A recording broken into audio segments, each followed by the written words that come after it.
Now that we are finished with building the Python security tool, we are going to want to look at how we can test it, because part of having a popular tool is that it's well maintained, and in order to maintain it and continue to add functionality to it or refine the existing functionality, we would need to be able to test it to make sure that it's working as expected according to the documented feature set and the documented inputs and outputs.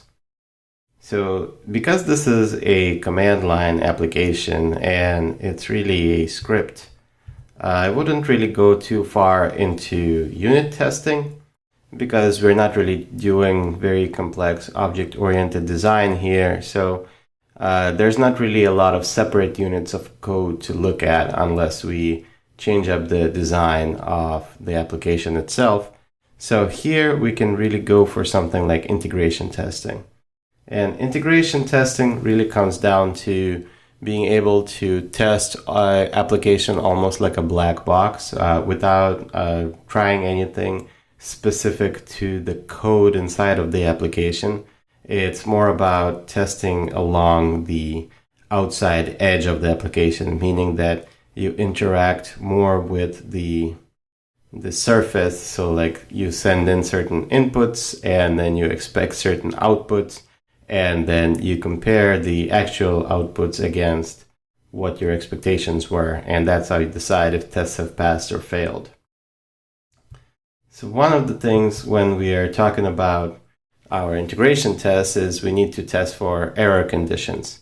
And error conditions are basically just ways in which the application can fail.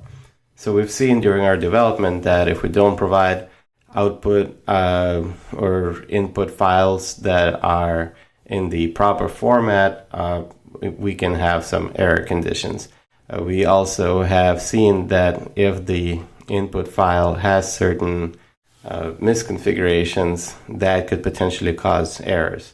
We have seen a few things, and essentially what they come down to is, as long as we are providing every input as expected, things are working correctly. But if we are not, then things could go wrong. And one of the things that I would suggest is creating a test suite that's based on variations in the input, especially in the URLs.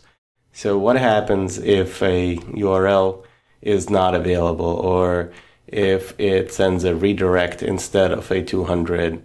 And also, what if the HTML syntax inside of the file that's retrieved is incorrect?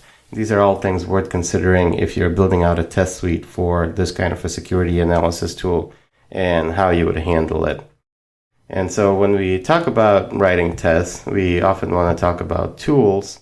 And if you really want to go basic and you just want to test inside the shell, almost in a replication of manual testing, you can write some shell scripts, and you can essentially write in a bunch of curl commands, and you can grab stuff from the internet, and then you can just have some shell commands to call the application with those things, with some files that you store somewhere else, and that can be the variation in your input. So you can have essentially input.yml1, input YML2, and then so on, and you bring those in, and then you have your shell run with those and call Achilles in this case, and capture what the output is into test output files.